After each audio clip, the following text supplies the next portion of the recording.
kita melakukan giat sidak di kantor Meta. Ini adalah sebagai tindak lanjut dari pasal 40 Undang-Undang ITE yang menyampaikan bahwa pemerintah bertugas melindungi keselamatan dan kepentingan umum dari segala jenis gangguan akibat misinformasi dan disinformasi.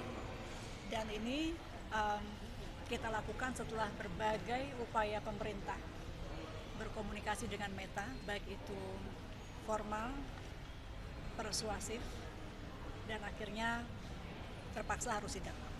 Karena banyak kepatuhan yang belum dilaksanakan.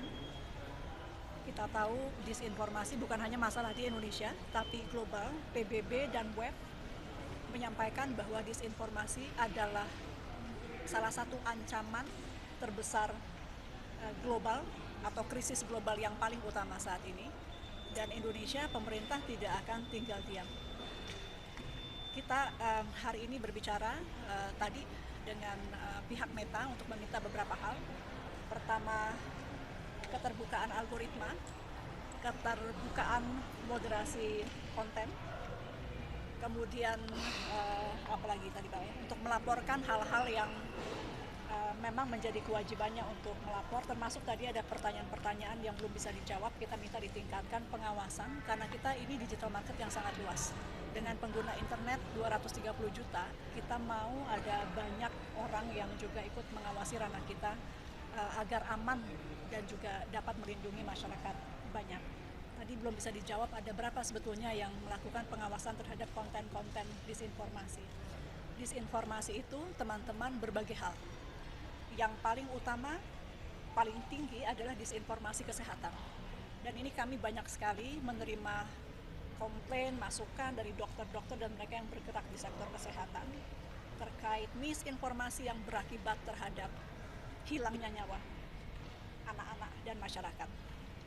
Disinformasi kedua yang paling banyak adalah kejahatan digital, termasuk scamming, penipuan-penipuan digital yang juga menjadi yaitu tadi salah satu yang terbanyak laporan-laporannya, dan ini merugikan tidak hanya orang menengah tapi di level paling bawah.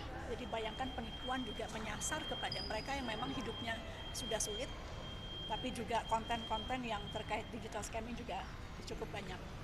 Yang ketiga, disinformasi terkait kepemerintahan dan pembangunan.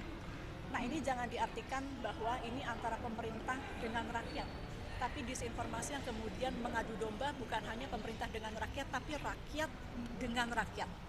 Polarisasi yang kemudian berujung kepada kebencian satu kelompok masyarakat dengan kelompok masyarakat lainnya. Dan pemerintah tentu tidak boleh diam dan harus menindaklanjuti ini. Jadi ini bukan hanya Komdigi, tapi pesan keseluruhan dari pemerintah Indonesia agar Meta selaku industri yang tentu berbasis di tanah air mengambil keuntungan dari industri yang dilaksanakan di Indonesia juga harus patuh kepada hukum-hukum yang berlaku di Indonesia. Kan Meta kan ada beberapa platform itu seperti kami bicara kepada seluruh kontennya tuh di tempat paling banyak di mana Bu, dan terus habis itu ini apakah berkait dengan adanya gerakan anti vaksin yang di sosmed itu masuk ke situ dalam pengawasan? Salah satunya yang kami lihat atau laporan-laporan temuan yang kami lihat adalah itu. Tapi itu hanya salah satunya. Yang paling juga utama dan tidak bisa dinafikan bagaimana masyarakat menjadi terpolarisasi, saling membenci antara satu kelompok dengan kelompok lain, dan merusak rasa persatuan dan merusak nilai-nilai demokrasi.